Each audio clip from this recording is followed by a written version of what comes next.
vannak festménytartóink, sima 3D technikával készült festményeink, fluid art festményeink, nagyon imádjuk őket. Azon kívül vannak ilyen száradó gyurmából készült hajgumi és gyűrűtartó, poháralátét,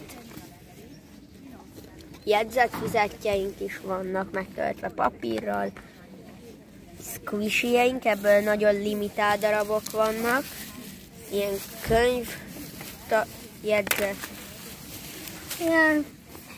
Vannak tolljaink, sörnyitóink, barátságnyaklánc, sima nyaklánc, kulcstartó, stb.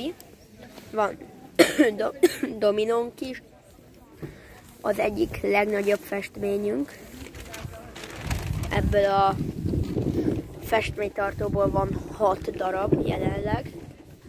Vannak ilyen üvegből készült festékkel lekent vázáink, úgymond.